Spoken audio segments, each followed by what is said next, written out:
Powered by Arkansas, for Arkansas. This is Inside Arkansas Live.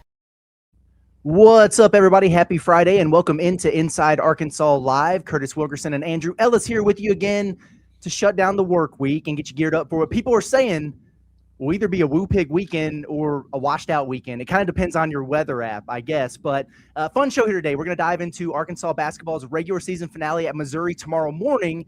And we're also going to have a little bit of overlap today with the start of Arkansas baseball's series opener with Stetson over at Baum Walker. I already see somebody in the chat that said, hey, we got to have a live play-by-play today of Stetson. Stupid is it on TV? Yeah, it's radio only. So we'll be giving you a play-by-play from the stat broadcast, I guess is what it's looking like. But as always, looking forward to getting into your chats as well. It's Friday. You guys know the drill on Fridays. It gets off the rails pretty quick. We'll pretty much talk about anything that you guys want to talk about. So get your stuff in the chat. Looking forward to hanging out with you today. Andrew, cheers to the weekend, my friend. How you doing? I'm doing great. It's also a whiteout weekend because tonight at Bud Walton Arena, we're looking at a whiteout for Arkansas versus the #1 Oklahoma Sooners in gymnastics. Yeah. I think Arkansas's got a real chance to break the gymnastics attendance record set in the NCAA. We'll see if they can do that tonight. That's going to be fun. That will be the second Razorback sporting event that I attend today. Because at some point during this, when we kind of, there's going to be a little overlap with baseball. As soon as this show ends, I'm sprinting to Baum. We won't keep you late today. Yeah. Definitely going to be a little distracted for the last 30 minutes of the show, but we'll be talking, we'll be updating, we'll be telling you guys what's going on, and of course, we'll have a bombastic recap of it all. But yeah, man, I'm excited. Sounds like it's really windy outside today, which, I'm cool with. Yeah, somebody said that it's windy out there in the hog pen. I guess they're in line waiting to get in, or I guess they're probably in by now. But yeah, it's going to be interesting to see. We going to get a 4-game sweep this week or what? Yeah, of course. I mean, maybe only one of the games will be competitive. I'm hoping that Arkansas, the way that honestly, seriously though, the way that I feel about it is the way that Dave feels. The other day at the Swatters Club, he was saying, man, the way we played on Saturday and Sunday, it really wouldn't have mattered who we played. The way we pitched, the way we played defense, the way our hitters were locked in, that's kind of what I think the theme of this weekend is. Stetson's a nice team. They're a nice program. They've got some decent players. They've got some players that have played in the SEC before. Certainly no scrubs at all, but the way that Arkansas should be leveling up as we get to SEC play, you should be reaching a point where it doesn't matter who you play. You're going to have a very good chance to win, and I think we're going to see that this weekend. I think so, too. That sounds good. Arkansas basketball also getting back after it. Heads to Columbia for the regular season finale tomorrow morning. Early tip, 11 a.m. at Mizzou Arena. I saw Hogstats put out there that since 2010 or however far back it goes, that Arkansas is 1-8 in their last 11 a.m. local time tips in SEC play. But that one win came against Mississippi State earlier in the season. So like I said, it's the dawn of a new era. We're not worried about these early tips anymore for Arkansas. But I'm curious to get your perspective on this, Andrew, because I think on one hand, you could look at this and you could say, okay, well, Arkansas has already done its work, and they've clinched what they needed to clinch for the double bye in Nashville next week. On the other hand, you could look at it and say, hey, it's a quad one opportunity. It's an opportunity to get a road win over a tournament team, which is something that Arkansas's resume lacks. Like, there are reasons you could find to be motivated. Final regular season game, like whatever momentum you want to carry into the postseason. So, and we know Missouri is going to be highly motivated because they're in. I think they're comfortably in, but I don't know that they're entirely safe, especially from like Dayton or something. If they struggle here down the stretch, obviously senior day from them. On a scale of couldn't care less to, man, I'm fired the heck up, where do you land on your anticipation level for this basketball game tomorrow? Because I've gotten mixed reactions across the board from the fan base so far. Well, fully transparent, I'm a lot closer to the former of not caring too much. And it's not because I don't care about this Arkansas basketball team and their journey, obviously. It's because there are no real stakes in this game for Arkansas. And in fact, for me personally, if Arkansas lost tomorrow, that would ensure them in the 3 seed, which would ensure them at playing at 8:30 p.m. on next Friday, which that's kind of what I want to minimize the overlap there. But I do think, we talk a lot about motivation and which team is the more motivated team. And, this team's coming off a loss, so they're going to be more motivated and all this. And that is a very real, very important thing. You see it factor a lot, especially when it's the regular season and everyone's kind of riding a roller coaster. If you're at this point of the roller coaster and someone's down here, it matters. But I will say a lot of that kind of goes away once the ball gets tipped. Mm-hmm. Once the ball gets tipped, you're in the game, and it's just you and your opponent, and an opponent that now you've seen already one time. And I do think Arkansas is in. We talk a lot about how if Arkansas is going to play, they're not just going to half-ass it. Once these guys get out there, once Darius Acuff takes the floor, he's not going to want to lose. And so I do think that is going to win out a little bit. I also wonder if Missouri might be a little bit tight here in this game, because there's a little bit more pressure on them. Not that they need this win necessarily, but this could do a lot for them if they do win. So I keep thinking back to last matchup when Arkansas played Missouri in Bud Walton Arena, and of course you're going to be at a new venue. And I just think Arkansas was able to win that game, not by blowout fashion, but I'd say fairly comfortably, and they didn't really do anything that crazy to win that way. It's not like Arkansas put all their eggs in one basket and dominated, and so they're going to have to live up to that performance. I look at a pretty average Arkansas performance, and it was enough to beat Missouri a couple weeks ago. Will an average performance be able to beat them tomorrow? Maybe not, but I wouldn't rule it out. Yeah, it was an interesting game. I remember afterwards that I saw like some Missouri fans, but then also some media who were kind of doing the bit of, well, dang, hat tip to Arkansas, I guess, because I'm not sure how much better Missouri could have played, especially offensively, to have lost a game here. I think people were frustrated with that because Missouri, for by and large throughout the course of the season, has been pretty average to slightly above average on the offensive end of the floor, and they were really good against Arkansas. Now, maybe that's an indictment on the Razorback defense, but like they shot 55% from the field. They were nearly 2-1 in assist to turnover. They hit 7 threes, and it's not a team that's going to hit a ton of them on you. They did a lot of really good things on that end of the floor. And if you remember that stat that we kept throwing out there going into the game, that they were, I think it was like 18-0 when they scored over 73 points, and they hadn't won a game all season when they scored below that. And what did they have? 86? Was it like 94-86 or something? And they lost. So a lot of people were frustrated about that. And yeah, so anybody who does the bit of like, well, it was a tough game last time, and they're going to be more motivated at home, and like whatever, revenge factor, name all the things you want to. That's all real, and that's valid. They have more to play for than Arkansas at this point.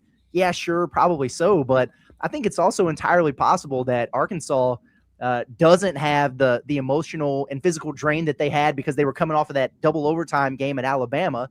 That Acuff is hopefully not hobbling around out there, and you get a little bit better effort on the defensive end of the floor, and that Missouri just kind of regresses to the mean of what they've been this season. If that happens, it's always going to be tough on the road. Don't get me wrong, but there's no reason why Arkansas couldn't go over there and win. And you want to win every time. For me, to answer my own question a minute ago, I'm fired up about this. I think there's something to be said for ending the regular season with a road win over a tournament team and just carrying momentum into the postseason. Even though you got 6 days off in between, you kind of want that feel good. It's like you never want to lose before you go into a bye week. You just got that bad taste in your mouth, like Arkansas had this past time at the beginning of the month. I love the Trevin Brazile last chapter at Mizzou storyline here. Like the only thing that would be sweeter than the way he went out at Bud is if his last regular season game ever, he goes and takes it to his his former team and former fans. I like that John Calipari seemed, I thought, genuine when he said, hey, I really, and I know he said this before, so grain of salt alert, but like I really want to get Isaiah Sealy more involved in some of these games here now that he's healthy again. He played a little bit against Texas, so could this be a game where you get him more involved and you feel a little bit more confident about your depth or whatever once you get to the tournament? So frankly, I would just like to win this game at 11 a.m. and then spend the rest of my day watching everybody else in the league squirm while their teams are trying to avoid Wednesday sadness. Yeah, well, you know how this basketball team is wired a little bit. Like if they know that they can, kind of half-ass it and get the job done, they probably will. And if they have to give 80% to get the job done, they probably will. And so my fear would be that Missouri plays with this just high-level desperation. They're knocking down threes. They are just a crisp, well-oiled machine playing like their life is on the line because maybe it will be. And then Arkansas would then have to kind of match that. And that would kind of annoy me. And frankly, I would have concern. Like, I don't know if Arkansas really would. If there's a moment in this game where it's like, hey, you have to dig deep and like get into a dogfight, I really genuinely don't know if Arkansas would be willing to do that. And then we could also have a conversation of, should they be willing to do that? Like, should you go balls to the wall? But I keep coming back to kind of what you alluded to, that like, I'm not convinced that Arkansas is going to need a Herculean effort. Now, I know that's a dangerous game because you obviously don't want to have that messaging to your team of like, hey, guys, you can just kind of be okay here in this game. But I think that's what I keep thinking. One, with the last matchup of how you kind of got an average effort from Arkansas, but what will Missouri really look like? Will they be playing a little bit tight? Will they be a little bit anxious? Will they be a little bit scarred from the previous matchup and maybe discouraged by how well they played in that game and how little they got out of it? What will their vibes be like? They're also coming off of a pretty deflating loss, which, we always think, oh, that's going to fire them up and make them play great. Maybe it won't, and so that's kind of where I'm looking for in this matchup is like, can Arkansas win this game? There's no doubt about it. What kind of effort will it take? I really am my dream scenario, of course, is that Missouri just kind of sucks and Arkansas is able to win comfortably and do whatever. But I really do think there's a path to Arkansas just kind of giving a C+, B- effort, and maybe Billy Richmond just makes 4 plays down the stretch and you're cool. Or maybe Darius Acuff just gets you, it's 81-81 at the under 4, and Darius Acuff just hits 5 straight buckets. Like, maybe that's what it takes, in which case Arkansas could win without it really taking a ton out of them and leaving them hobbled going into the SEC tournament. These are all kind of the important things, but I do think the main thing for Arkansas is that they continue to feel good. And if that ends up being in a 7-point loss that they lose admirably in, fine by me. But as long as this team is going into the postseason feeling good about themselves and kind of knowing what they need to do and knowing what they're capable of, I'm cool. Yeah, I'm cool with that too. So for Arkansas, obviously the stakes for them are lower. You win the game and Alabama loses, you get the 2 seed. Okay, cool. You play somebody different on Friday, then you play Alabama on Saturday anyway. That's just kind of the way that it's going to be no matter how it shakes out here.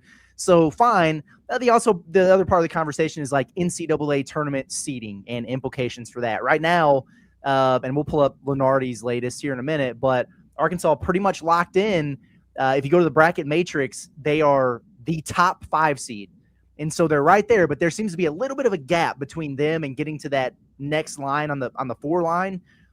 So it's very possible that they could do that. At this point, I'm not sure, and you never really know what the selection committee is going to do, but that I don't know that there's a path for Arkansas to drop to a 6.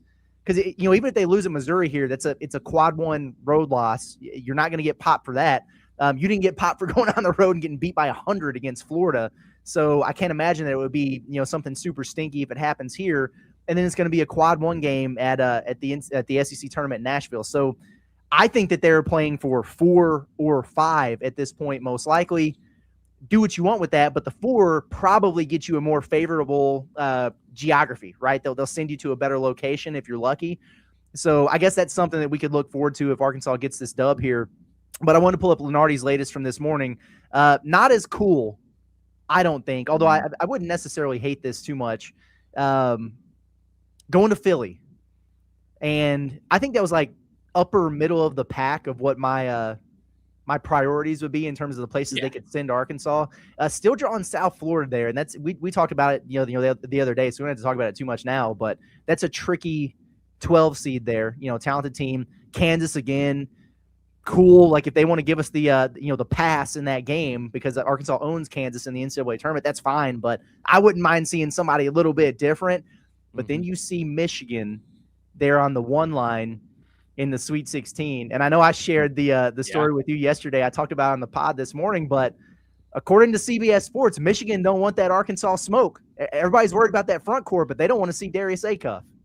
Listen, that is very interesting. And listen, I wouldn't necessarily go into that Michigan matchup being like, oh, yeah, Arkansas's got this one. I wouldn't go into any of those matchups with 1 seeds feeling great about it. But I would love to find out in that moment how Michigan can handle a team like Arkansas. Because as much as we talk about all these teams that pose problems to Arkansas, how many teams play the brand of basketball that Arkansas plays and has the athletes that Arkansas has and has a point guard the way that Arkansas has that controls every aspect of the game? Arkansas would be the first time that Michigan faced a team like that. They would also kind of be the first time that Kansas has faced a team like that. And I'm with you, though. Like, as much as Arkansas has success over them, I'm not chomping at the bit to see Kansas. One, because they're a pretty dangerous team that has some variance. You could catch them on the wrong day, and they're very easy to beat, but you could catch them on the right day, and they don't even need Darren Peterson, and they can score 98 on you and completely lock you down. Like Kansas is a weird team that I just don't want to – I don't want to find out, what version of Kansas it is. I don't want to put myself in that position. I'd be cool with Philly, though. I got to be honest. Yeah, Philly would be all right. I wouldn't mind that. Chicago the next weekend would be chilly, but it'd be fun. It'd be okay. I'd prefer going somewhere where it's sunny and warm. But whatever. Beggars can't be choosers. The Michigan thing, and I don't know if everybody got to check out the article or if you listened to the pod this morning, but Isaac Trotter, he does a really good job over there. And it was funny because the title of the article was like, what teams do top contenders like Duke and Michigan not want to see on Selection Sunday? And so right away, I kind of laughed at it. I was like, hell, if they flip this article around, I was like, who do they want to see?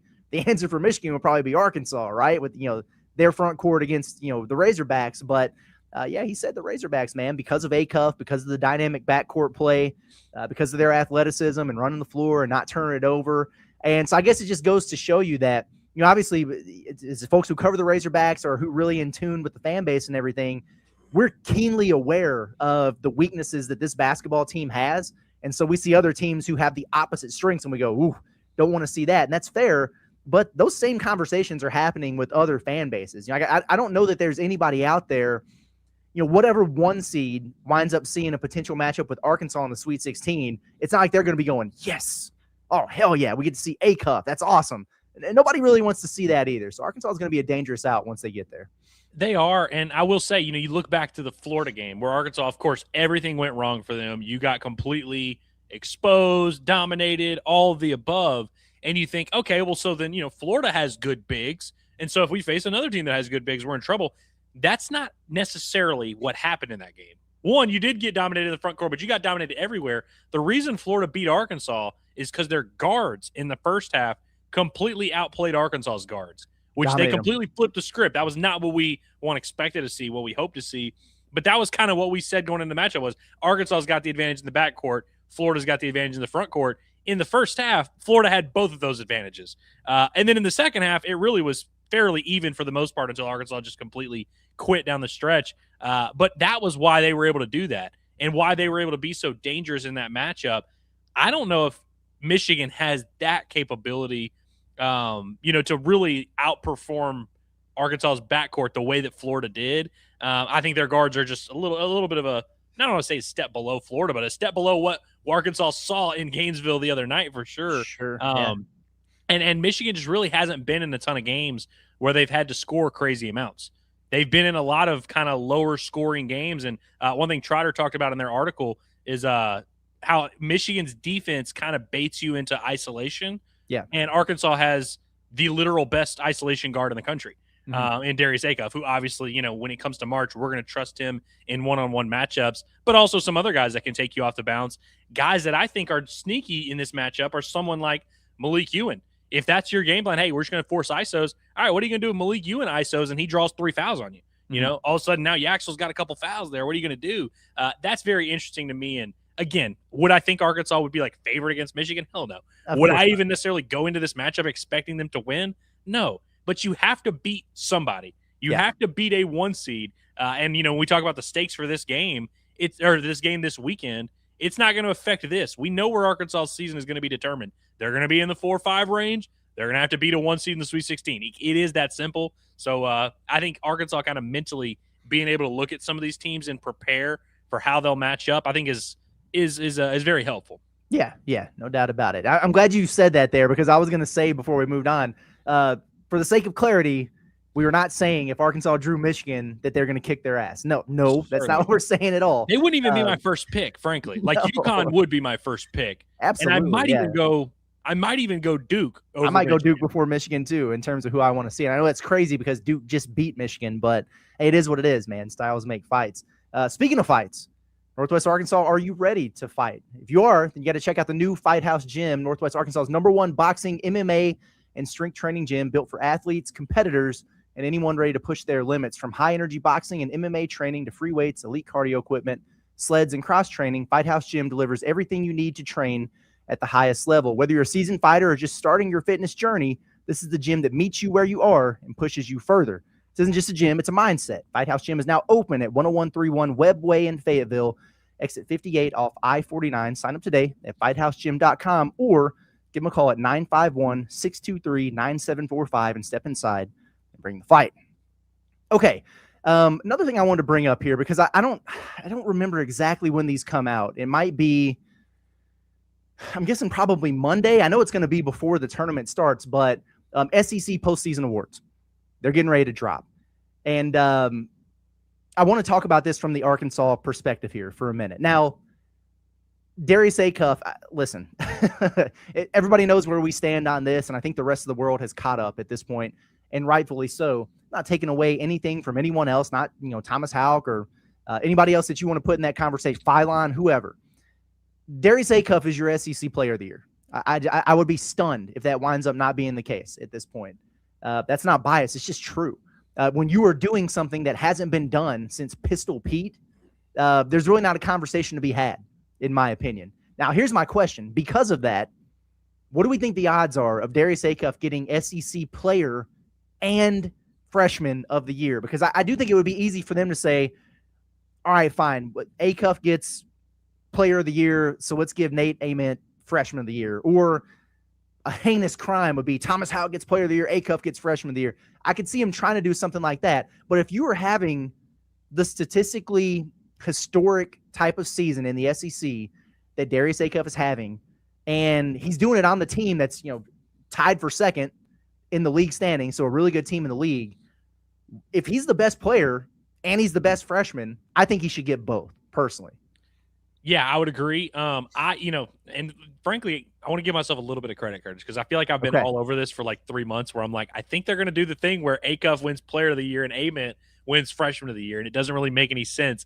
I think that's maybe would be my prediction for what's going to happen.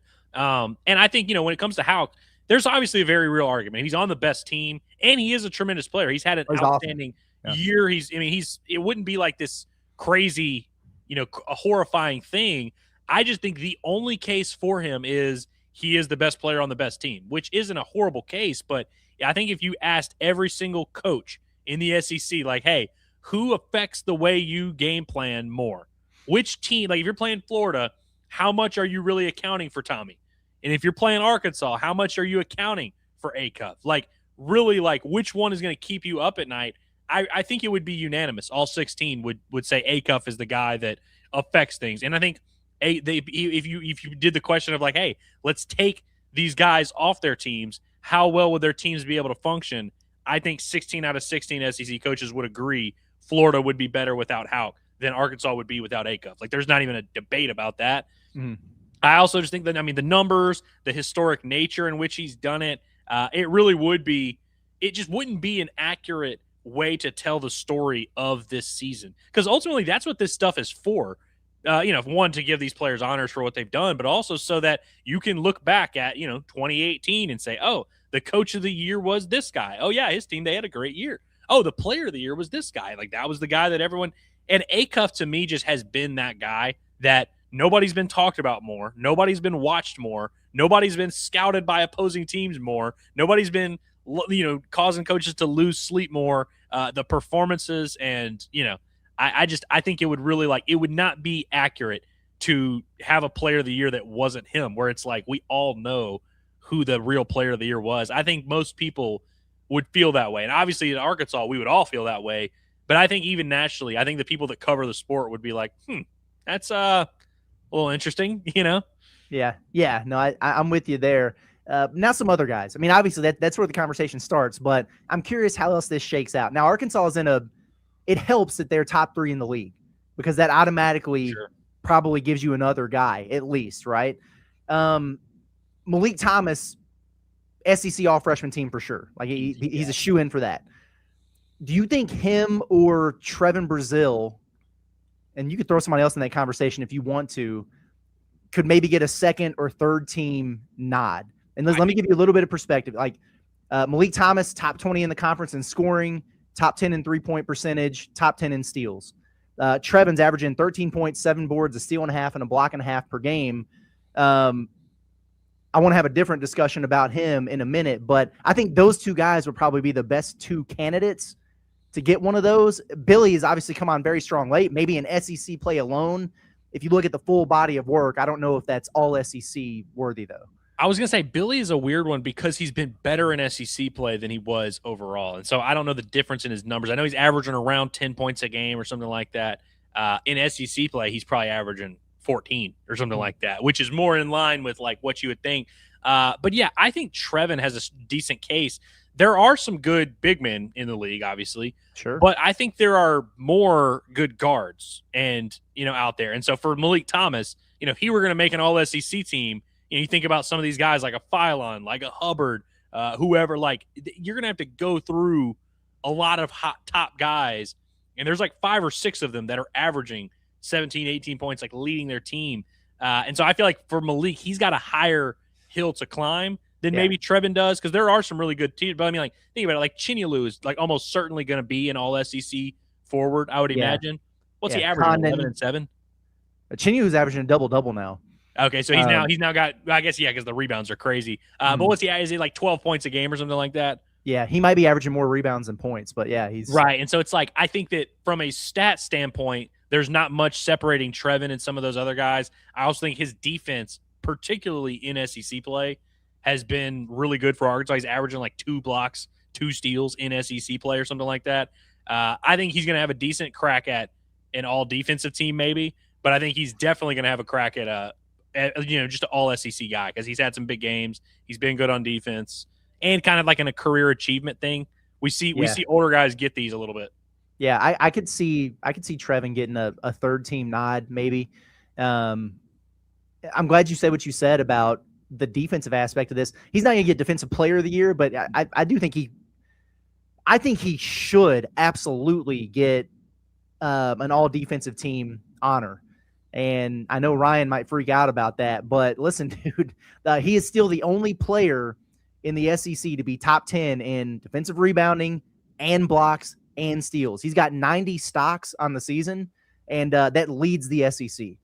So he is literally the most statistically impactful defensive player in the conference.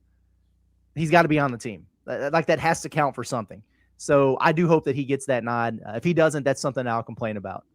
Yeah, and I would really have to go through and look at all the other – I just can't imagine there's that many forwards in the SEC that are just cooking like that. I mean, how many – other than, some of the ones that are at the top, like Florida's guys, but it's like, how many SEC teams are led by power forwards?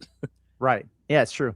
There's really not many. So it's like there's not many like obvious ones. And so, yeah, if you have 6 or 7 guys that are making this list, I think Trevin's got a real chance. He's either tied for 3rd or tied for 4th in the conference in block shots. So, there's that. No chance. And by the way, he's the only real impactful defender on his team. I know Billy on paper seems like it. Billy is a good and above average, I would say, but he's not nearly on the same level of defensive impact this season than Trevin Brazile. He hasn't been. In fact, there's been more matchups where like Billy makes me want to claw my eyes out defensively than there has that he's like actually had a huge impact on the game as his offense has increased. Sure. Yeah. I'll just throw this out there now. I know they've had a really good season. Cal ain't getting SEC Coach of the Year. No. I think that's got to be Todd Golden. I know some other, for a while you could have the conversation about Bucky or Byington or whatever, but like those teams have faded, and at this point they're going to win the conference by 3 games or something. It's Todd Golden's to win. Mm-hmm. I think that makes a lot of sense there. I don't even know would Dennis Gates be the second guy? Because honestly, like if they beat if they win tomorrow, yeah, I think Dennis Gates would be up there too as well. Like I just think like Cal's. I mean, you're number 3 in the league. You've had a good team, cool, but like he's not that far off of what his preseason expectation was. Mm-hmm. Yeah. In fact, Arkansas has pretty much lived up exactly to it. Right. They started the year in the top 15, 20. They're going to finish the year in the top 15, 20. Yeah, it is what it is. Here we are. Yeah, you have done what you were expected to do so far, and we'll see if that winds up being the case at the end of the year there. Hey, today's show is also presented by Hickey & Hull Law Partners here in Arkansas, where they handle matters such as divorce, custody, criminal, civil litigation, and more. They push their cases forward for their clients, advocating for them in a diligent and consistent manner. From start to finish, they understand that it is crucial to their clients that they keep them updated on their cases, that they're available to provide advice and counsel throughout the process. They'll take time to meet with clients, respond to emails, and always return your calls. Hickey & Hull Law have offices across the state of Arkansas in Fayetteville, Fort Smith, Little Rock, and Mena. You can give them a call today at 479-434-2414, or you can check out their website, visit hickeyandhull.com, or scan the QR code on your screen. It's Hickey and Hull. Things are about to get better. RIP to the Darrell Walker era at Little Rock. Let go today. And that's, I get it. How long has he been there? 8 seasons or something? He's been there for a hot minute. Hasn't gone particularly well, this year, the last couple years. He had some good teams over there. The reason I hate this is that it's happening now. You want to talk about bad injury luck. I mean, they've just been ravished with the injuries there, and I don't know that that's something that's in his control. I mean, they had a roster that was, built to where people thought that they would compete for that league title this year and get into the NCAA tournament. What are you going to do when you lose that many guys? So I don't know if they just felt like they needed a new voice or whatever the heck you want to call it. I have no idea what direction they would go, but it was sad to see that for Darrell Walker. What year, Curtis, was Muss's last year at Arkansas? 23, 24? 23, 24? Yeah. That year, I remember Little Rock having a tremendous year where I think they lost in the conference title game or something like that. Like they won the regular season and then lost in the conference title game, but they were pretty much, an NCAA tournament level team that year.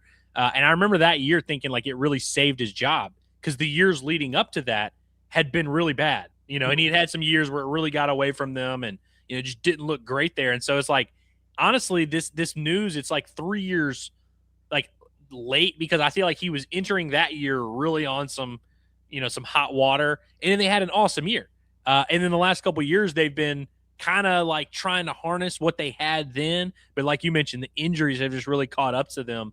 And I don't know if it was just a fresh start or if they just feel like maybe he's reached his ceiling with the program. Like he's taken it as far as he can go. But, it sucks for him. And, he's an awesome guy. Like obviously a legendary Hog that we're always going to support. Wonder what his next chapter, like what he's going to try and do if he wants to just be on the bench somewhere, or if he just kind of wants to be in a consultant somewhere or what. Because he's getting up there. He's put in his years of service, and he could probably afford to just walk off into the sunset.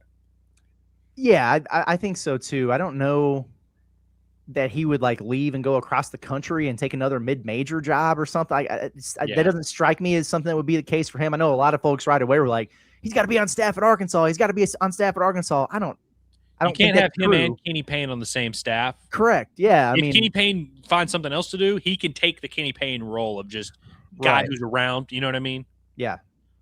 Yeah, I agree with that. So I don't know. We'll see what happens there. I'm going to be interested to see what kind of interest that job draws.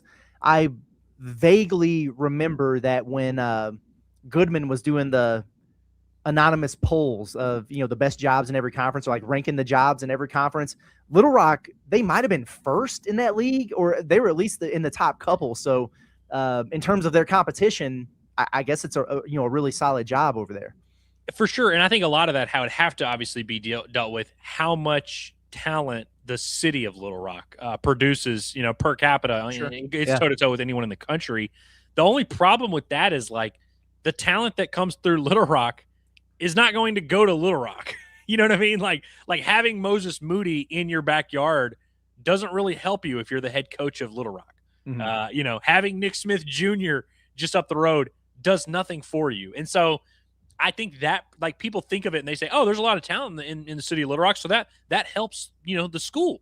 I don't really think it does. You know what I mean? Because I don't think most of those players are going to go. Now, of course, if you get like a, fringe 4-star guy from Little Rock or whatever, and he's like, okay, yeah, maybe I'll decide to stay home or whatever. That's cool. But like having big time basketball players in your city pretty much does nothing for you if you coach a mid-major school right down the road. It's true. St. Louis has run into that with St. Louis University. I remember people always doing that when I was over there. I was like, how does SLU not get Jason Tatum or Bradley Beal? It's like, well, I can tell you exactly why. I mean, it's not. I mean, it's obviously a different situation because a state like Florida or Texas or something like that. There's just so many where it's like, okay, yeah, you'll figure yours out. But it's like people always say that with small schools in football for Florida, where they're like, I mean. How if you're at Miami or if you're at South Florida, why do you not have a 10-2 team? It's like it's a hot. They go to Miami. Like, what do you mean? Right. No, exactly. Speaking of talent coming out of Little Rock, the career of J.J. Andrews, his high school career, came to an end last night. Sure did. So, shout out to Farmington. Hey, shout out to Farmington though. Yeah, for real. Because because they always have good sports in Farmington. Yeah. Like their football team's always kind of Shout been out to Lane respected. Taylor. And love that. Yeah, shout out to him. If I had known that was happening last night, Curtis, I would have pulled up. And we could have hung out with Cal and Coach Z. But no, what did he have 27 in the second half?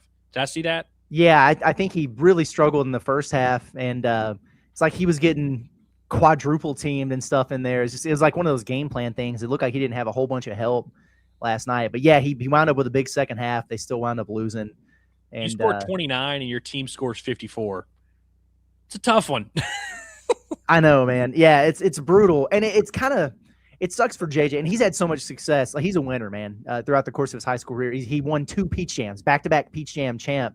That's really, really difficult to do. He's won multiple state championships and everything. But if you kind of think about his arc this year, like he commits to Arkansas and everything, and he stayed home. He could have transferred, quote unquote, and gone to one of these prep schools, academies, whatever, and played the national schedule and everything. But he stayed home, and then he had the injury, the concussion, the wrist fracture, came back from that and was playing really well. It would have been poetic for him to go out, a champ. But Farmington, man, they poo-pooed on the parade there. So that's a well-run operation in Farmington, and I'm not even saying that facetiously. And the word around town is that their coach just coached circles around old boy from Little Rock. That's what I heard too. That's the word on the street. I didn't say it. Yeah, exactly. One more thing. So we're kind of, the segues have been perfect here, but we're talking about recruit coming to Arkansas next year. Obviously, we're getting close to portal season. So I want to just throw some stuff at you here. I was reading this story by Kevin Sweeney over at Sports Illustrated. He does a really good job, college basketball analyst. But he spoke to just a bunch of high major GMs and some different coaches or whatever, under anonymity, of course. But he was just trying to get a feel for what the portal market was going to look like this spring. And I thought it was really interesting because the feel behind the scenes is that, okay, revenue share is a thing now, and the NIL clearinghouse and all that. Wipe your rear end with it. Payrolls, roster budgets are going up, not going down. Shocker. Imagine that. But a lot of people thought, like, okay, this is going to get corralled. It's all going to come back down to earth, whatever. Not the case. So some of the stuff that he threw out there, he said that they estimate that over 20 schools had $10 million or more on their roster payroll this season. That includes Arkansas. And now that some of the broke boys out there in the high major ranks, a lot of them are looking to get to that number. Like the $10 million roster mark is kind of becoming the barometer in college basketball for you are considered to be a serious program if you get to that number, not, oh, wow, that's a big spender. So that's kind of where this is headed, right? I've been told that Arkansas is going to be willing to increase its roster budget and willing and able to do that. They kind of have to because they're paying Jordan Smith Jr. handsomely, and any retention that's legit they're going to get, it's going to cost them, and obviously they got to go kind of build their entire front court. The anticipated, this is what I want to get to with you. The anticipated going rate for an all-league high major player, that type of guy that you're going to get in the portal, is expected to average between $2 and $3 million. And the thought amongst the GMs out there is that the most expensive spots where the biggest bidding wars are going to be are point guard and center, which it kind of makes sense. Wings and forwards, going to be a lot more of those, whatever. Okay. So point guard and center. Within the industry, there's expected to be a wave of these tweener big men. Not tweener like, can he play the 4, can he play the 5, but is he a draft guy or is he not? Like the late first, early second round draft grades. And a lot of these guys, they're thinking could, not are guaranteed to, but could enter the transfer portal to give themselves max leverage, negotiations with their current school, options, whatever. But at this point, they think that these guys stand the best chance of being the highest paid players in the sport next year. We know Arkansas's got to go get one of them. So what I'm wondering here is, will Arkansas be willing to pay what it is going to take to get a top flight big man? Because that's what everybody's clamoring for. Everybody knows that's the one thing that Arkansas is missing out there.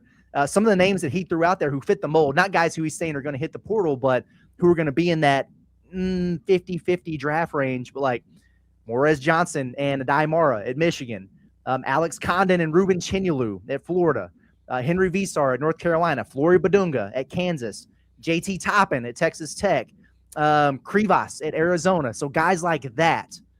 Arkansas adding any one of those guys changes the game. They were in on actually a couple of them last year. But, like JT Toppin getting his $4 million last year, like there's going to be a dozen or so guys who fit that billing. And Cal being the not doing the bidding war kind of thing, everybody makes the same amount of money. He's going to have to come up off that if he wants to upgrade at center this year. Yeah, absolutely. And I think about last offseason, the two big, the biggest purchases that I remember hearing about were Michigan getting Yaxel, which we think was probably in that $2 to $3 million range, if I had to guess. And he was another guy that tested the waters, NBA draft, that exact range you're talking about of guys who might go, might not. He was on that front line. And then JT Toppin getting $4 million. He obviously wound up staying at his school, but it's like you see how big of an impact guys like that have. I mean, Yaxel is right in the thick of it, the best player on the best team in the country. Not best team, but, a number one seed, one of the top teams in the country, JT Toppin. I know his injury, Texas Tech has done well since it, but, like, that was the engine for a top 15 team. That is a very big thing. And, you don't necessarily like last year's Arkansas roster, you had a lot coming back and you knew you had this group of 5 stars coming in. And so Arkansas's roster, they had already spent a decent amount of money before portal season even got going. Arkansas had already spent a lot on their roster. Not necessarily the case this year. I'm sure J.J. Andrews is not coming to Arkansas for free, but I don't think he's warranting this level of bag, you know what I mean, that you're throwing at one of these guys. Will Arkansas get someone back? Obviously, if Carter or Billy or someone like that were to come back to Arkansas, that would certainly cost Arkansas some money, like no doubt about that. But like I'm looking at the roster and I'm like, where would the big, Jordan Smith Jr. I'm sure is making a fair amount, but it's like where would the big spending be happening? Where if Arkansas spent 11 or 12 million last year on the roster and they're willing to move that up to the 15-20 range, where's it going to go? You know what I mean? That's kind of where I'm at. And so I get Cal's stance of like, oh, I don't want to get into bidding wars, but it's like, what's the alternative? Just keeping the money in your pocket and investing in real estate? Like, no, I think you have to kind of just understand. And honestly, Curtis, I appreciate stories like this because it just sets the standard. Because I think Cal's probably going to be willing to play ball and reach whatever that standard is. And then if you ask him to go over and then you start bidding with him, that'll probably be. But if it's like, if Cal just knows, hey, if I want a center, it's going to cost me $3 million, I think he's going to spend $3 million on a center. Like, I honestly wouldn't put that past him at all. And I think if anyone looks at the history of John Calipari, I know he prioritizes freshmen, but I don't think he's ever been scared of spending money. I mean, even his first year at Arkansas, they spent in the transfer portal. They just spent on guys who wound up being hurt. Yeah, and my thought is, with your center position this year, you spent about the same amount of money on both guys that you brought in, and it wound up being a decent chunk of change. Even if you spent the exact same amount this year, just spend more to get a better guy and then spend less to get the backup who will probably wind up being better than your backup position has been this year, honestly. I mean, because you brought it off some of the guys that are like high level, all conference level guys. I know, and I'm not even trying. I know everyone, this is the first name everyone goes to, but like someone of the Somto Cyril ilk, who is not that level of guy. He's more in the Nick Pringle range. I feel like you should be able to get both of those. You know what I mean? Because I don't think Cyril's going to demand $3 million. Yeah, I wonder what his market would be like, because he's an elite shot blocker. He also could test the waters too. And he could, yeah. And but he's low key. If you go look at it, he's really not a very good rebound, especially a defensive rebounder. Georgia gives up a ton of offensive rebounds, but he protects that rim, so he give you that. He give you some physicality. He's not very skilled offensively, but he's a great dunker because they just lob it up there to him. He would be absolutely an upgrade over what Arkansas had. There's no doubt about that. He would be an upgrade over Ewan and Pringle, especially on the defensive end. But could Arkansas do better? Does Arkansas need to do better if they're trying to, get the missing piece to a Final Four or whatever? That's a conversation that we could have there for sure. Okay, we're getting closer and closer to first pitch here, Andrew. So should we give up some free, some free money, some unsolicited gambling advice before first pitch? I Think about it for a second. I haven't looked at the SARACEN props. Have you been eyeballing them a little bit? Well, no, but I'm going to let you do that real quick while I tell everybody about BetSaracen. It's Arkansas's #1 sports betting app. If you haven't already done so, gotten involved on the action there, and you're interested, download the app now. Just go to the App Store or Google Play, download the BetSaracen app, or you can sign up at their website, betsaracen.com. And when you do, use the promo code INSIDEAR250. That's INSIDEAR250. Take advantage of their no strings attached promo where you bet your first $25 real cash wager and you get $250 in bonus bets right back at you. It's BetSaracen, Arkansas's #1 sports betting app. I've already got a couple bangers. Let's go. All right. I've already got a couple bangers. So one, Nolan Souza's not in the lineup today. And so there are a couple Nolan Souza props on here. Do not bet them. Stay away. He may play. If he doesn't play, that'll be voided. But like the worst case scenario would be he doesn't start, comes in as a defensive replacement in the 8th inning, and it's like, okay, now you're screwed. But you know who is in the lineup? Micah New. Micah New's been swinging it pretty well. Micah New is bordering on the brink of hot. I would say if Micah New, he's like 1 3-for-4 day away from me declaring him hot. And if he goes 3 for 4 today, his batting average will be like 298 or something like that. You can get him +7 hundo, over 1.5 hits, over 1.5 runs scored. This is also a guy who doesn't really care to take walks, not really his MO. So if he's getting on base, he's going to hit his way on base. 2 hits, 2 runs. You know, he might have a 2-homer game. Just go ahead and take care of that. I also like, where did it go? Carson Brumball, +750, over 0.5 extra base hits. Just 1 double, 1 homer, and then over 1.5 runs batted in. I would imagine those things could go hand in hand. Carson Brumball is a kid that he does not have a home run as a Razorback, and he's hitting like 165 or something like that right now. He is coming off a game where he had 2 doubles the other day, so maybe that gets him going a little bit. This is a kid that hit 4 home runs in the fall. Now, I know it's fall ball. I know it's scrimmages, and I know that's not really what matters and all that. My point is that this kid has power. This kid is talented. He was a top 100 prospect for a reason. He's in the lineup as a true freshman. He's going to eventually tap into some of that as a Razorback. Maybe not consistently. Maybe he's not going to be a 15-home run guy, but this is a guy that can hit a ball 450 feet. And so it's like if you have him +750 to have an extra base hit and 2 RBI, I like that a lot. I think that's one worth investing in. Other than that, I like the big money ones because there's a few like minus odds ones that are like barely even odds that I don't really like. But let's go TJ Pompey. 1 hit, 2 run scores, +525. I'm counting on that bottom of the lineup for Arkansas. They're getting going today. They're getting going. Okay. By the way, Big Stu hitting 5th today. Really? Yeah, Big Stu. Moving up in that lineup. You love to see it. Yeah, I'm looking at the basketball stuff now. It looks like they don't have the double R props up yet, but they've got those player specials. Those usually kind of stay the same. It's kind of crazy some of the stuff they've added on here now. Darius Acuff Jr. and Billy Richmond to each score 30 points at +3,000. That'd be wild. Let's see. Yeah, triple-double. Nah.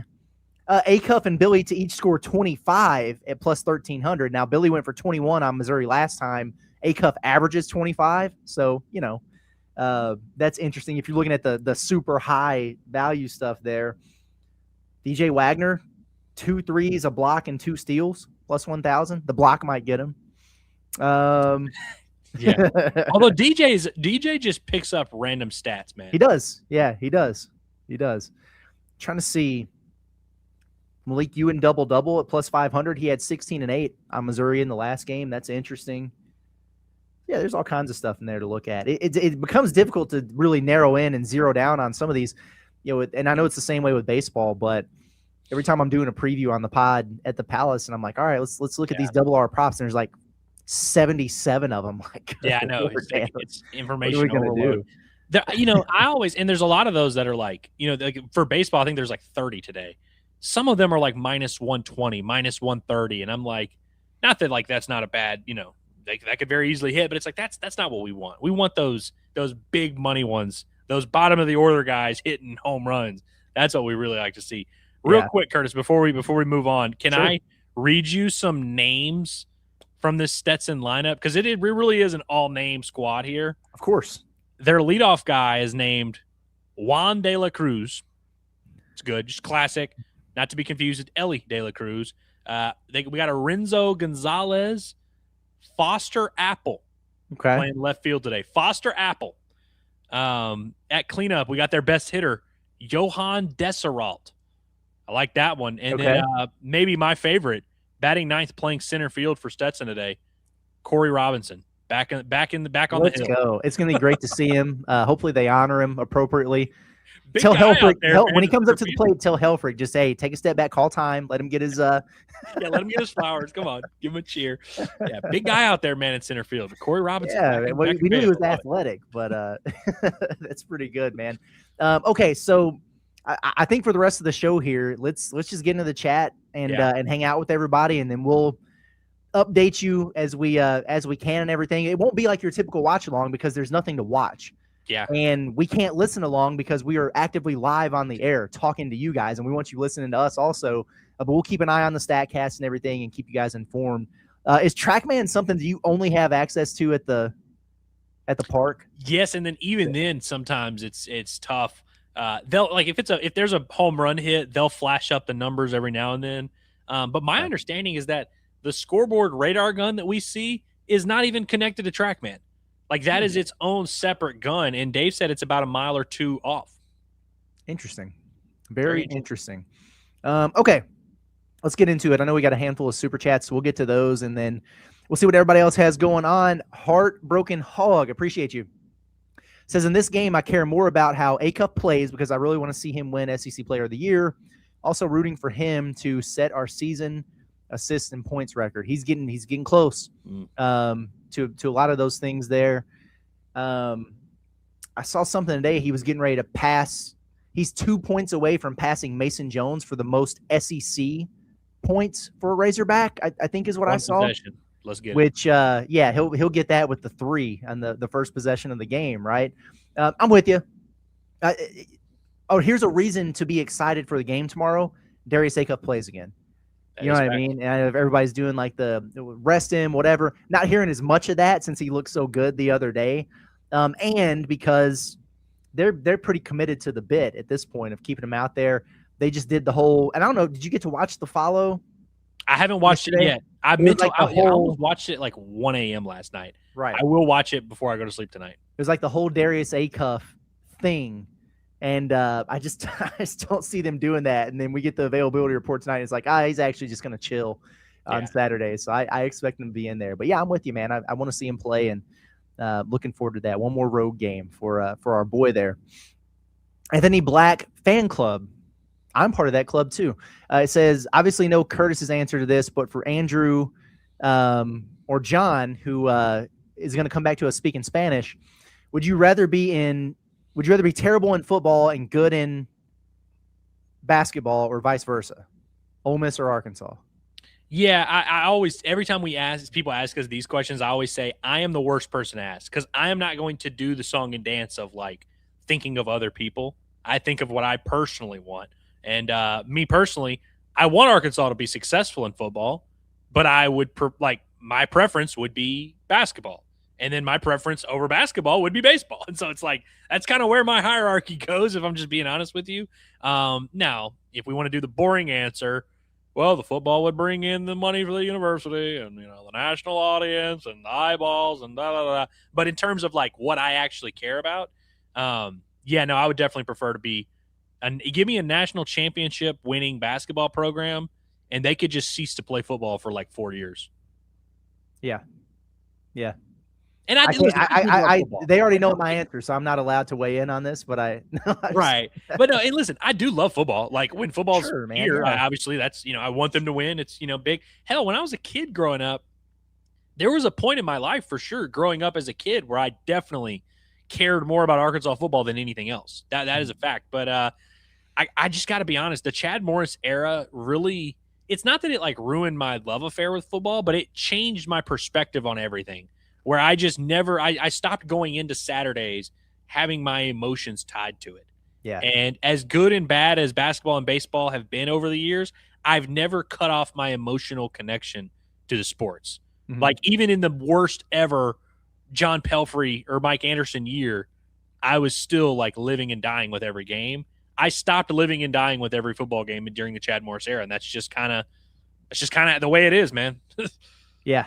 Yeah, and I feel like No, you could have talked to me after 2021, and I'm not saying my answer would have been different, but when the program hasn't had anything better than very average levels of success for so long, it's hard to even consider that possibility in your head. Like, how would I feel if our Right. football was great or whatever? So, yeah, I mean, if Silverfield starts killing it and all of a sudden they're knocking on that door, that hunger is going to increase, right? But right now it's kind of like, shoot, man, I hope that they're better than they were last year, and it'd be awesome if they make a bowl or something in year one, and then let's just kind of keep building from there. But we're just so far away from this team being great or college football playoff level that it's hard for me to even go there, you know? Yeah. I do think, like, and I know we say it all the time, but like you and I specifically, our answer would change real quick if all of a sudden football went 10-2 and all of a sudden now we're on the Paul Feinbaum show and we're the ESPN folks want to feature Inside Arkansas because Arkansas's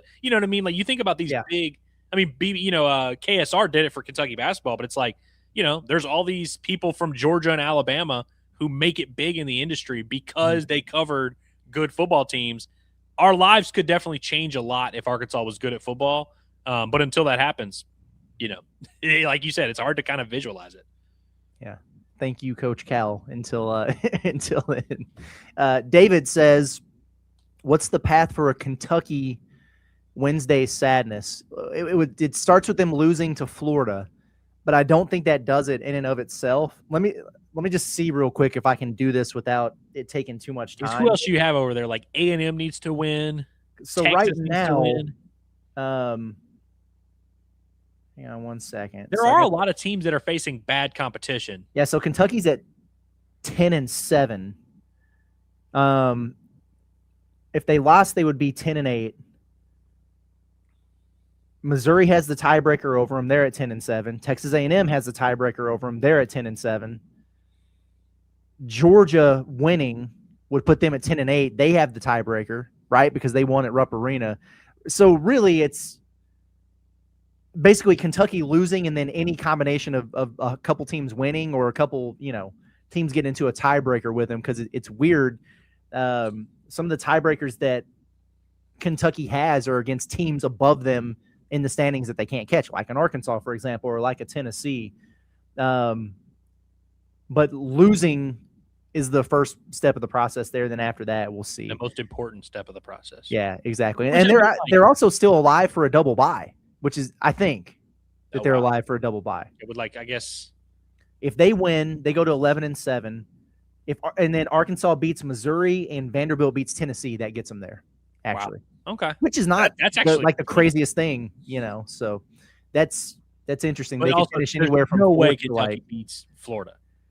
I wouldn't think so. To me, I'm not saying if Thomas Houck doesn't play that Florida's not going to beat him, but that would certainly impact things, Yeah. Let's see. Ryan, interesting. Says, who's on the short list for head coach when Cal retires? Depends on when he retires, because that's going to be a moving target, but. Well, that's crazy that this chat came up, because I just started a chat, which not to dunk on Ryan's super chat here, but this chat that was asking about Chin Coleman. Could you see Chin Coleman taking over the Hogs and being successful? And I don't think Chin would be the next guy. Right. I think Chin will go and get a head coaching job, and he will get one. Like, there's no doubt about that. Mm-hmm. But I think he will go coach somewhere else. And then, hey, if he's killing it at, Pittsburgh or some shit like that, and then all of a sudden Cal wants to retire, maybe, but. Yeah. Did you happen to hear Dennis Gates after the first game talking about Chin Coleman? He was calling him Ronald, but yeah, and he was basically doing that bit where he was like, "Hey, I hope Chin gets him a good job. He's doing a great job this year with their game plans and all that." Yeah, and he's got the aura for it, man. So he'll probably get one. I don't know that it'll be at Arkansas right away. For me, it's like I'm over it with the whole Chris Beard discussion, but like some of my favorites are Grant McCaslin and TJ Otzelberger. But where is Arkansas going to be whenever their job opens? Where are those guys going to be in that process? It's really hard to say. I know a lot of people like Brian Hodgson. I do too. Comes from the Nate Oates coaching tree, if you can stomach that. But I thought he did an awesome job at Arkansas State. He's getting ready to get him to the tournament at South Florida in his first year. He's going to be a dude that gets a high major job soon. Josh Schertz, who killed it at the mid-major level. He kind of moved up a notch. Is killing it at St. Louis. He's going to be a guy that he could probably get a job this year. If he waits it out, he could get another one.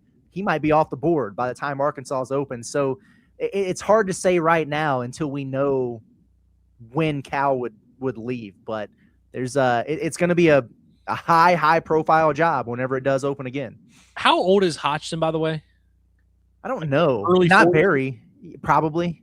I think that like the anyone in the age range of 35 to 45 should be on the hot list. And again, if Cal retires after this year, well, that's a completely different, the list would look then it would look like Otzelberg or whoever, like some of these big high major coaches right now. If Cal's retiring in 6 years, there's a lot that is going to happen. There are several guys who are going to take, like Hodgson will probably get another job before he takes the Arkansas job, honestly. Probably. You know what I mean? Like there's things like that can probably happen. And so and whoever the guys that are on staff, whether that's Chin or Ronnie or whoever, they probably need to go somewhere else and have another job. I don't want Chin Coleman's first big job to be Arkansas. Right. Yeah. I don't want, and Arkansas is not in a position, especially coming off of the John Calipari era where we win 3 titles. I don't think we're going to be in a position where we have to take a chance on anybody. I want a proven head coach who has ties, has relationship, whatever, but like, I don't want to be taking a risk on anybody. 3 years down the road, 4 years down the road, Bucky Ball to Fayetteville. Would you? No, I just don't like the Mickey Mouse brand. I do like Bucky, though. By the way, someone asked earlier if we would consider him for Coach of the Year, and he's in the mix. He's certainly in the mix. They just faded so hard. Yeah. They're 10-7. If they were 12-5, it's a little bit different. I feel like you got to be in the top 4 of the conference. I agree. You can't be middle of the pack in the SEC. And they were, credit to them. I didn't think they were even going to be that high. Not Coach of the Year. Right. Good coaching job, but not Coach of the Year. They have they've exceeded expectations for sure. They weren't picked last in the league. I mean, I think they're like 12th or something. So they've overshot that. But yeah, when they started 7-1 and all that, it's like, hey, he's really trending towards this for sure. Just like when Vanderbilt was undefeated for 3 months or whatever to start the season. But the way that they both kind of faded here, and who do they play?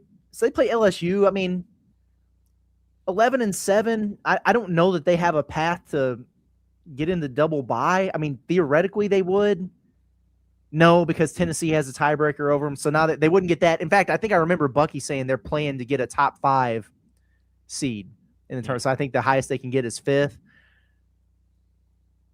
I still, because I saw somebody also in the chat was like, well, what did Todd Golden do that was so impressive? It's really they're getting ready to go 16-2 in the league as the reigning champs and dominate the conference and win it by 3 games. It would be a different conversation if we were going into the final weekend here and they had to win to secure the league or whatever, but they've just kind of run off and left everybody at this point. It's been pretty impressive to see what they've done. I think he's the easy and obvious answer there. And yeah, no shade at Bucky or Gates or any of those guys, but probably just a little bit short. From Grant, he says, RIP Coach Lou. Yeah, I don't even remember if we talked about that on the. Yeah, we talked about him when he first went into hospice care, and we really talked about it a little bit. But then since he died, I think there was a lot going on that day. That was the day of the Nolan Richardson stuff, and so we didn't talk about him a ton. Right, hell, RIP for sure. It was sad to hear that. And I think unfortunately, it wasn't unexpected news. But and you want to talk about a legacy, man? Washburn Idol. Appreciate you for the super chat. I like old Washburn Idol, and it's not even because you send super chats every day, but relatively new to the daily community. You know what I mean? And absolutely, some really good chats in here. He says, "How's it going, fellas? I've had a thought today, but is it a coincidence the best hog since McFadden also wears 5? When do we retire this number?" I'm trying to remember what your stance was on retiring numbers when we were having those convos. So, there are people that do it in college sports. Like, there are schools that have jerseys retired. It's a tough one because, once you start retiring numbers, then you start retiring more numbers. And then all of a sudden, football in particular, they already have a limited supply. I mean, you've got 110 guys or whatever, and, there's only a certain amount of numbers. You have guys doubled up. It's pretty hard.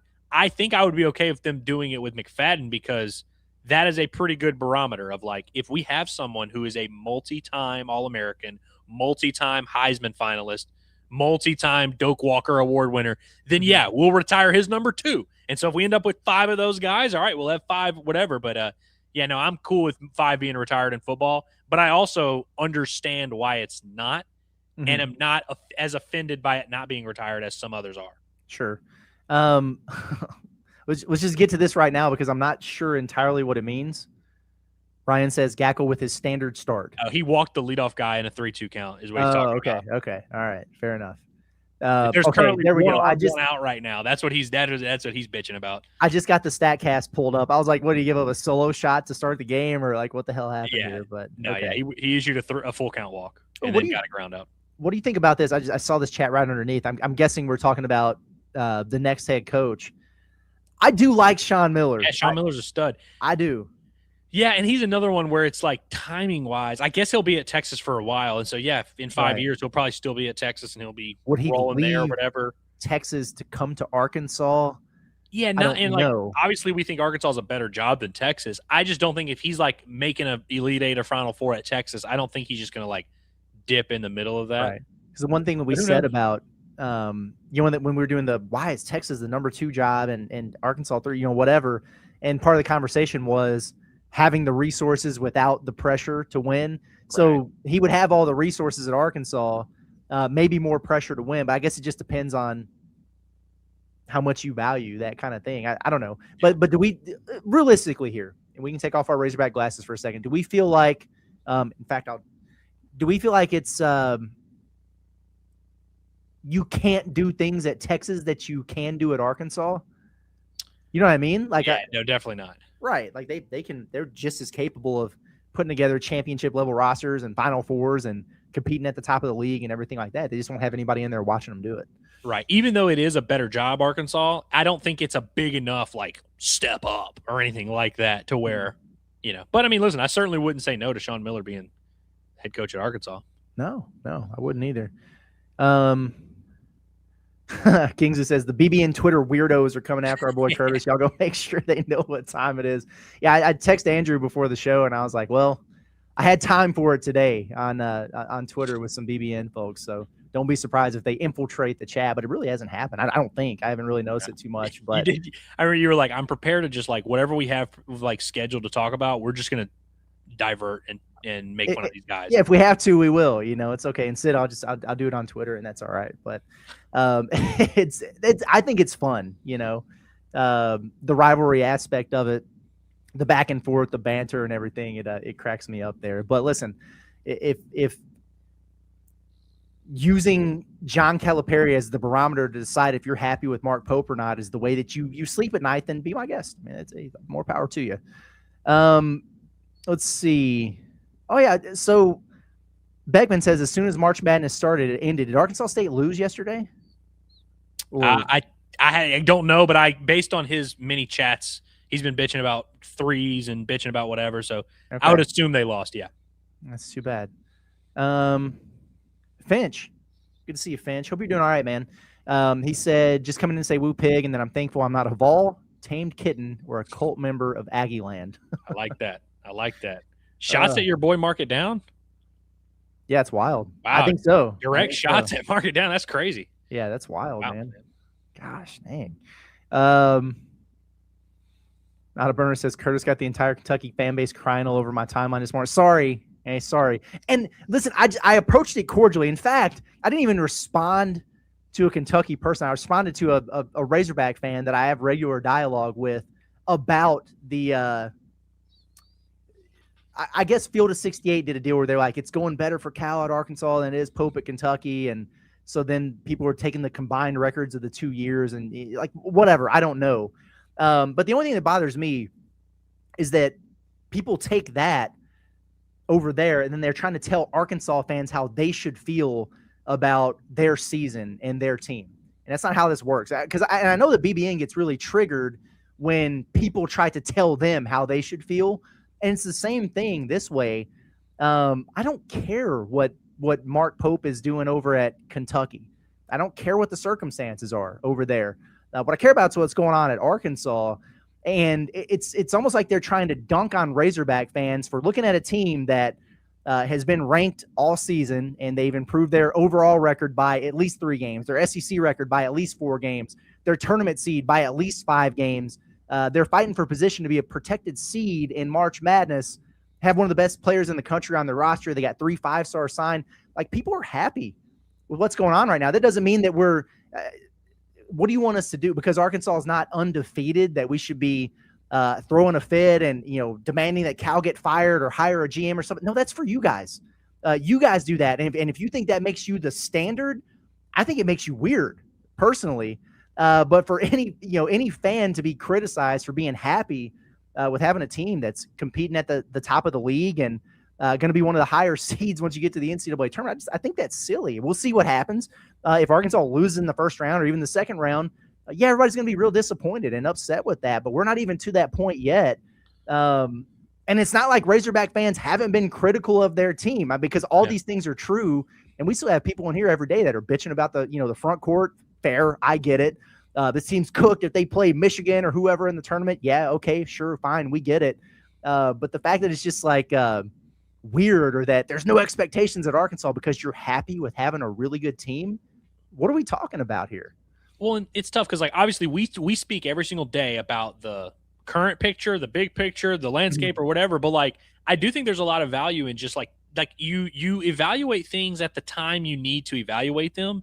And what I never appreciate is the people that do the thing where we've been seeing the last few weeks, where anytime Arkansas loses a game, you start seeing the thing where they're like, well, actually him and Pope, they're within 3 games of each other in overall record. And so if you do that, and it's like, why are you choosing right now to do the evaluation of the tenures when obviously the biggest data point that we're going to get is yet to be determined? Which, look, if Arkansas gets bounced in the second round and Kentucky's in the Elite 8, that would be your moment to then say, all right, now let's really look back and evaluate this or whatever. I always hate when people wait until what they want to happen, like Jamie Shaw, by the way, with Darius Acuff, waiting until he has one bad game to say, oh, hey, let's now have a Darius Acuff conversation. Yeah. Or frankly, like Ryan, waiting for Gabe Gackle to have a walk in the first inning and be like, oh, see, typical Gabe Gackle.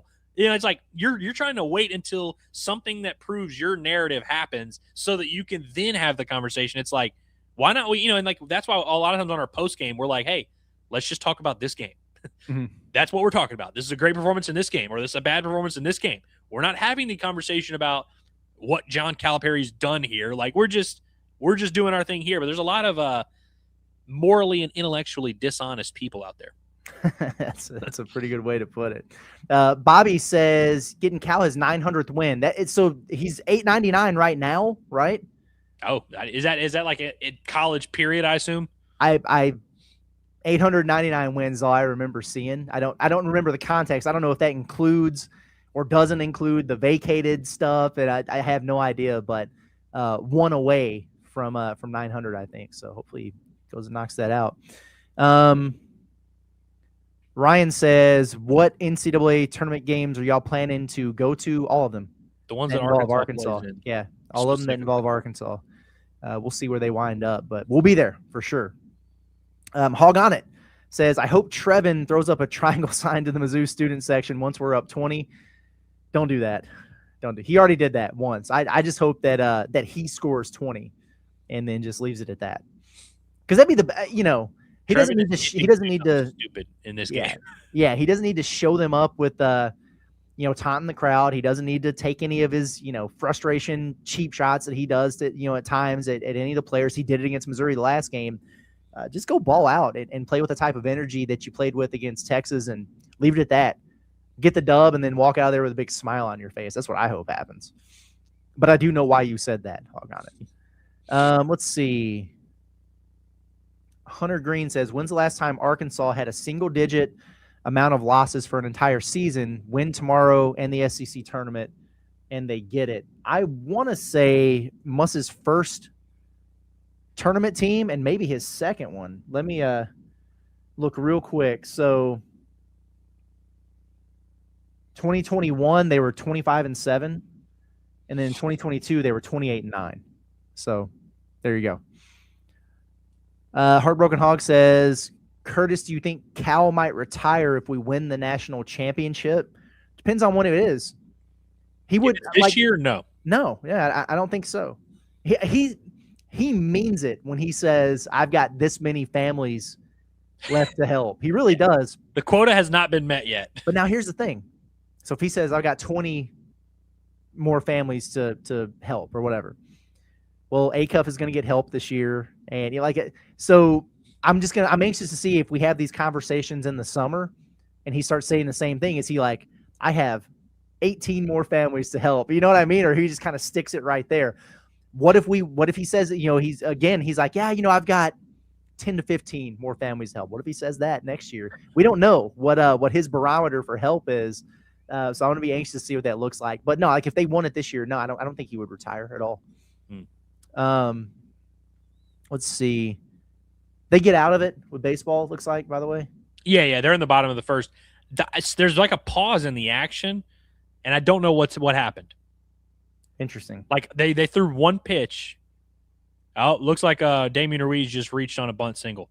But they like threw one pitch, and then they just paused for like 3 minutes. So I knew something weird happened. Maybe they were trying to figure out how to score it. But looks like Arkansas's got a leadoff runner on. Yeah, 0-0, bottom one. I gotcha. Okay. This was a Todd Golden thing. He said, I mean, Golden has the best roster. What has he done from a coaching perspective? He's done a wonderful job, man. I mean, he won the league. he won the league by 3 games. He has a great roster. He's fit the pieces together well. They've done it with the target on their back, which they did not have last year. He's really done a great job. But we don't have to like him, like as a person or whatever, but it's kind of hard to deny him as a coach, I think. Beckman's talking crazy. He said, by the way, I will also say Florida was not the unanimous pick to win the league. There were obviously a lot of people who were like, "Hey, Florida's going to be good," but like there were people preseason like they were ranked. There was one poll that had Florida at like 20 or something like that preseason. Yeah, you know what I mean? Like they weren't like a unanimous, "Oh yeah, Florida's definitely going to run it back and win the national title" type of narrative going into the year. They do have a good roster, but like. I don't know. I don't think preseason we were all looking at their roster and being like, that is a loaded group right there. Boogie Fland at point guard, Xavier Lee. Woo! Yeah, I mean, they were replacing Walter Clayton and Elijah Martin and Will Richard and Aberdeen. Right. So 4 of their top guys out of that rotation. I know they returned the front court, and that definitely helps, man. But you know what nobody said in August? Whew, that Chinyelu, he's going to be the SEC player of the year. Nobody said that. Honestly, he became a monster. I like this from Tamara. She said, if Cal spends $3 million on a center, he better go get one big, bad, mean beast. I agree. Yeah, you got to go get somebody that's dangerous. Somebody that's physical, that's mean. Curtis, we got tomfoolery going on in the Razorback game. Yeah, I'm trying to look at this and see what's happening. Are they just throwing it all over the field, or it seems like it? So it seems like Ruiz did, reach on a bunt, but then they throw to first, which wasn't going to get him anyway, allegedly. Goes awry. He gets thrown out at second, and then Ryder Helfrich reaches on a throwing error by the third baseman and advanced to second on the injury or on the error, and then Cam McCosial just hit an RBI double, which scores a run for Arkansas. So they are up 1-0. What a I bet that wind's whipping out there. That's what it is. Yeah, it's hard to make those throws to first, man. Yeah. Hickory Hog says, if only we would have locked down Arifan Gian. They still would have had work to do, obviously, in the front court, but that's kind of the one thing that we haven't seen yet from Cal since he's been over here is getting that top flight freshman big man. Recruited several last year, didn't get them. Obviously, they were second place or whatever for Arifan this year. And it'll be interesting to see what they do from that standpoint next year. Now, I know there's a couple reclass candidates, 5-star bigs in the 2027 class that they're in on who, if they become available in the spring or summer, would that be a way that Arkansas could fill, some spots in that front court? Maybe. But that's just always tough, man. You can't bank on that. Because for the longest last spring, everybody was convinced that Mika was going to reclassify and be a Hog, and it never happened. There's a lot of like academic requirements and eligibility stuff you got to get through to do that. So I always kind of wait until it's officially announced that somebody's going to reclass before I'm like, oh, okay. But I did just want to bring this up. I know it was a response to somebody else, but I've seen people doing. I think Filthy Tom tweeted at me about Masamba Diop the Arizona State big man. And he said, I liked him a lot, saw some highlights yesterday.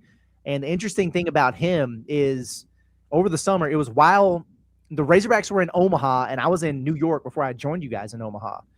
And, like you piece things together from time to time. And I was being told, hey, look out for Arkansas to make an international edition, but it's not a European. It's an African kid, so a kid from Africa. And so we were just trying to connect a bunch of dots and figure it out. And we were convinced that Masamba Diop was the target for like 12 hours. And then it was announced that Paulo Samito was a Hog. And we were like, oh, who the hell is this? And so I was like the one that I think everybody, including me, was kind of caught off guard about, like, okay, Paulo Samito. I remember taking like 5 minutes before I went live going, who the hell is this guy? And having to learn about him because I was expecting Diop. And then he winds up going to Arizona State. And what pisses me off about it is I was told at the time nothing came of that because there's no way that dude's going to get cleared and get eligible. And now there he is at Arizona State, and he's balling out. So, hey, if he hits the portal or something, he'd be a good guy to have. 2-0 now, I see. Yeah, my reports from my source inside Baum Walker, Cameron Green, says Stetson absolutely stinks defensively. Okay. Apparently, Kojal's double. Like the guy maybe could have made the play, but then couldn't quite get there. Maybe the wind pushed it. And so, 2-0 Arkansas, Kahio Aloy, RBI single. Love to see it. Okay. You'll like this. Justin Beasley says he's taking Holloway over Oliveira. Well, I got to be honest, man. I think Holloway is the correct pick here. He's favored. He should be favored. I am kind of taken back by how many people – I have not seen one human being in any walk of life be like, I kind of like Oliveira. Like, I've not heard one person. And I saw this video where, like, it was a WWE video, but they were asking, like, 8 wrestlers, who do you have this weekend? And all 8 said Holloway. And I get it. He's popular and all that, but I'm like, damn. Y'all doing Oliveira like that? Come on. He's from the favelas. Come on. He got that. But, no, I think Holloway probably pieces him up. If I get a chance to talk to Nolan Souza this weekend, I'm going to ask him because I know he's a big MMA guy. Okay. And Hawaiian, obviously. Mm-hmm. So I'd imagine they're fired up for Holloway. Has Oliveira fought since he got flatlined by? He has. He fought like fairly quickly after. He like quickly turned around. They had an event, a fight night in Brazil, and he was like, "Let me get on there." And he submitted Gamrot in like 2 rounds. Oh, I remember that. Just dominated him and needed a little slump buster, Yeah, exactly. Everybody does from time to time. It's gonna be a great fight, though. I feel pretty confident in that. That'll be fun. Is there anything else good on the card? Not really, if I'm being honest with you. The co-main's not bad. It's the Caio Barallo kid from the Fighting Nerds and Rainier de Ritter. Yeah, who's kind of been on a line. I mean, he's coming off a loss, but he was on a nice little tear. Chiwiwis, Raul Rosas fighting. Oh yeah, my guy. Chiwiwis. You like that? I love it, man. I love it. Appreciate the super chat from Finch. He says, I've let the season slip without getting up there. Got to get up there for a baseball game and grab a beer with y'all. Thanks for the content. Well, we appreciate you, man. And if you make it up to town, let us know. Yeah, there's plenty of baseball season left, buddy. Yeah, plenty of baseball season left. I like baseball and I do like beer, so yeah, I would be interested in such a rendezvous. Let's see, we have anything else going on in the? I like that there's some people that know all about the Chiwiwis, man. Oh yeah, man. I mean, he's one of those guys where it's like, even if you're like not following MMA, you might have seen that. Like if you're like even my nephews, they don't even really watch. They're starting to get into fights a little bit, but they knew about Chiwiwis years ago. Right. Okay, so a face that only a mother could love is the way I would describe that kid. Yeah, exactly. And I don't even know if his mom, if she's being honest, loves that face. Right. Trying to see. So we've got some people in here that's saying Caleb Wilson broke his thumb. Caleb Wilson out for the year. Oh, wow. I guess that's something that's happened in the last few minutes here. Yeah, okay. So, in practice, that's freaking brutal. So he had the fracture, and the target return has been Saturday against Duke. And according to it's a tweet from Shams, he said North Carolina's Caleb Wilson broke his right thumb in a non-contact drill in practice Thursday and has undergone season-ending surgery. Wow. Oh, wow. So he came back, got cleared, came back to practice, broke his damn thumb in a shooting drill or something. That's a tough one. That's a tough one for real. Carolina is cooked now, and they played pretty well without him. I know they beat Clemson. They got at least, I think they beat Louisville. So they're hanging in there. But to not have that dude, he is going to be a top 5 pick in the draft. That kills them come NCAA tournament time. Yeah, and it might open up an opportunity for Arkansas. It depends on where you look. Where were they at? Where was UNC at in the seeding? Like right there with Arkansas. 5, kind of right in that same range. Let me look at the matrix real quick. And yeah, so Arkansas is the top 5, and North Carolina was the 3rd 5 seed. So it's Arkansas, Vandy, North Carolina, Tennessee as the 5s. Gotcha. So I have good news to report, Curtis. Yeah, what we got? Micah New RBI double, right field wall, and that scores the 3rd run for Arkansas. That also means, he hasn't scored his first run, but we need 2 hits, 2 runs from Micah New. We've got one of the hits. Is this going to be a short game? I hope it's a short game, and I also do hope. Gackle kind of had to, issued the leadoff walk, had to kind of battle a little bit in the first inning. I hope this little cushion allows him to just cruise here. Yeah. Maybe this is just a 1-pitcher game. Maybe that'd just be cool. 7 shutty like Hunter Dietz did, and let's roll. Dang, man, I hate that Caleb Wilson news. I really do. I like seeing good players play. I mean, dude, there's so many great players to watch in college basketball, and literally, the 2 best power forwards in the country, we just don't get to watch in the tournament. Yeah. Bummer, man. That's crazy. Oh well, what are you gonna do? And so now, dang, that sucks because they beat Duke on that. You remember that buzzer beater? Oh yeah. They stormed the floor, and it's like, wow, UNC stormed the floor for Duke. That's interesting. And Duke's going to be so revenge minded, and now they got to go in there without their lottery pick. Right. That's tough scenes, man. Will you accept the victory if Arkansas beats North Carolina in the second round? Yes. You'll absolutely. I would pretend to be bummed about it too. I'd be like, oh man, you're facing UNC. Oh, sucks we don't get to watch Caleb Wilson in this game. Just beat him 88-67.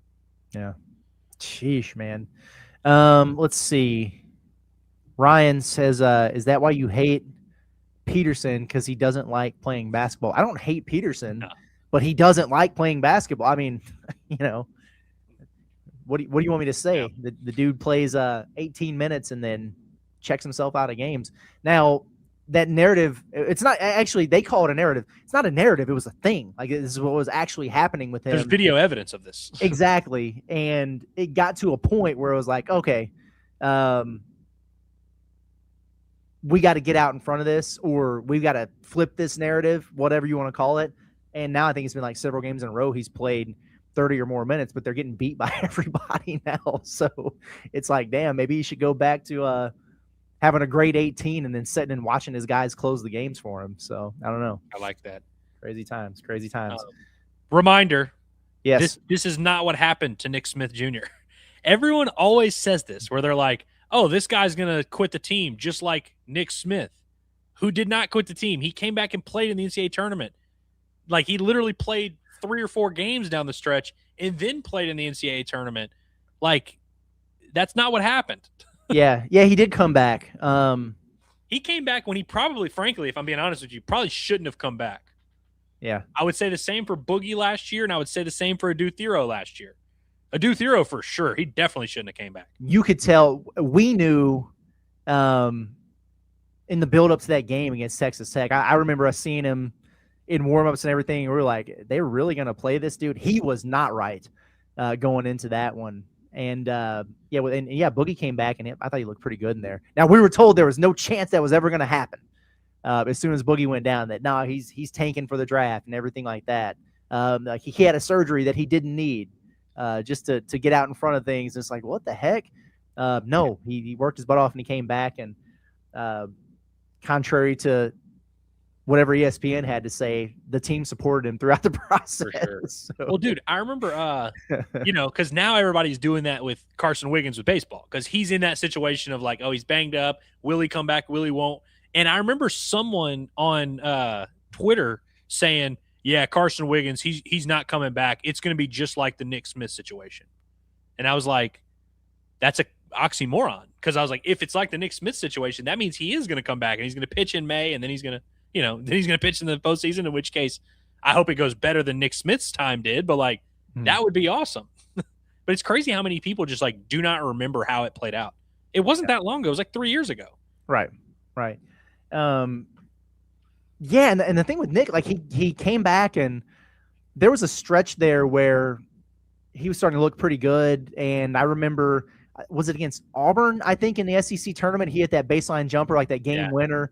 But then the dude was like benched in the NCAA tournament because he was ineffective out there. And cried about it. I was in that. Yeah, I was going to say I was in that locker room after they clinched the Sweet 16, and the rush of emotions that he had of like, I'm happy for my team, but I also realized that they did this right without me. I stood in the way of it rather than that whole thing was wild there. Makai Mitchell was like guarding his locker, like, hey, everybody leave him alone. You got to give him a minute and everything. That was wild. But at any rate, so did I see pitching change for Stetson already? Is that?